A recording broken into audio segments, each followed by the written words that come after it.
these trails across. There's a lot of trails through here. A bedding area right there. They bed on that ridge, rim, whatever. That's where they bed. But today's number 3. Bugle right down there. Please work up this way.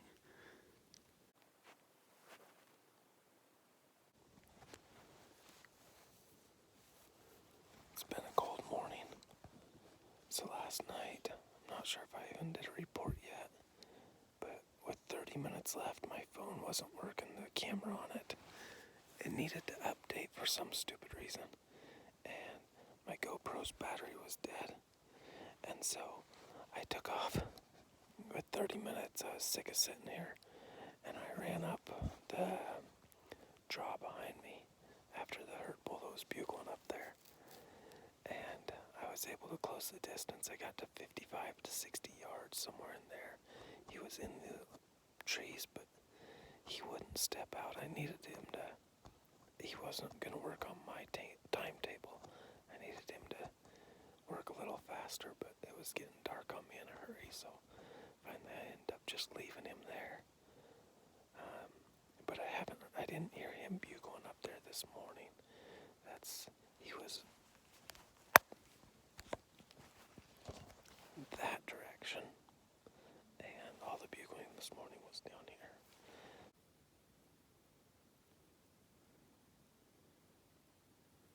Okay, so I've been sitting in the wrong water hole.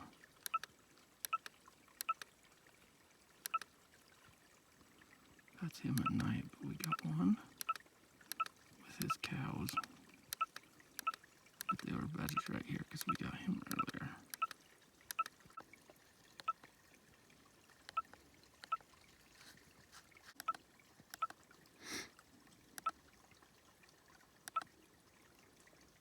Then we got a bull right before him. Well, not right before him. Hour before him. Hour and 15 minutes.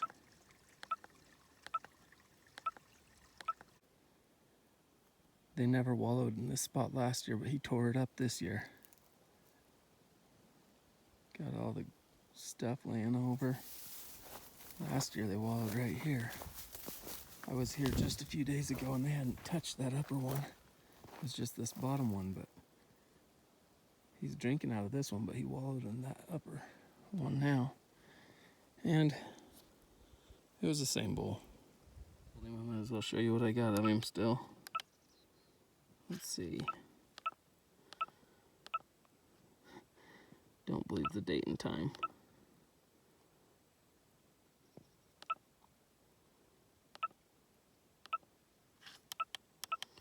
Yeah, that was him after he wallowed up above it.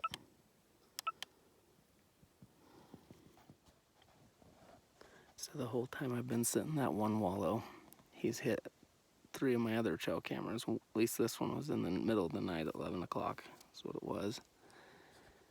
The other 2 were both daytime.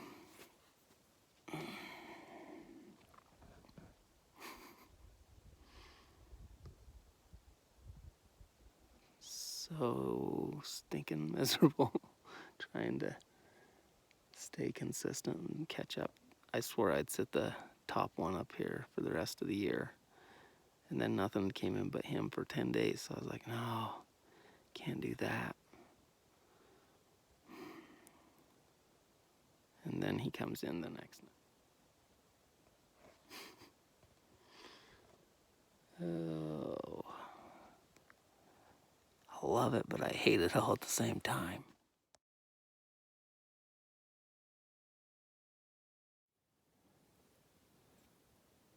It's the morning of the 19th. I guess I might as well do another scenery shot, because that is all I'm seeing.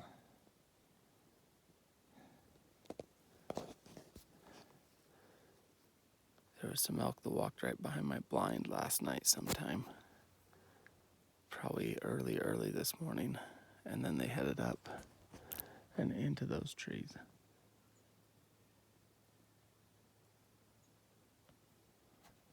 And they just bugled down there.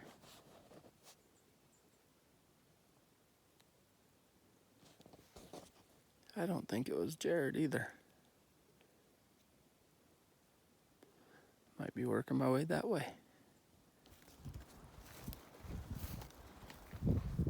Middle of the day on the 19th. Just called my wife, she's headed up here. And that is nasty over there.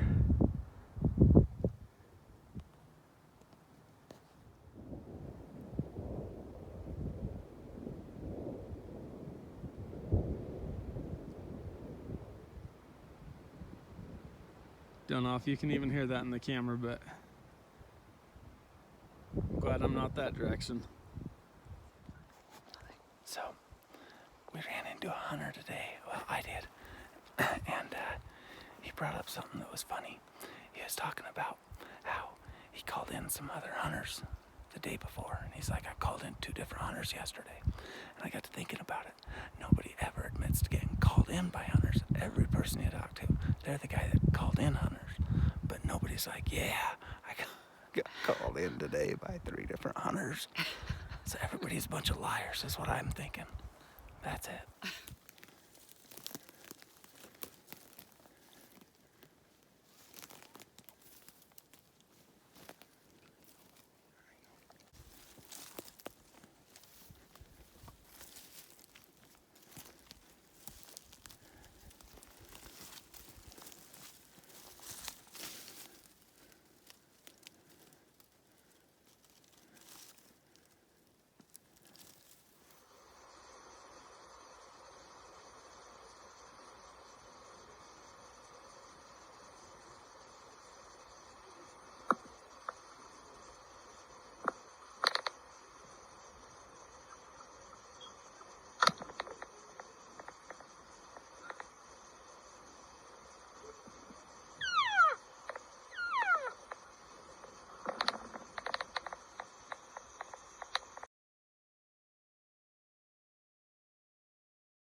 Jared did a great job and he doesn't even know it.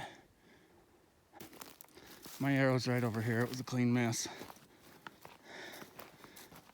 But,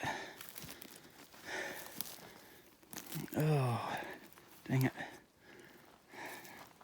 There's the arrow. Clean mess. Oh. What do you do? What do you do?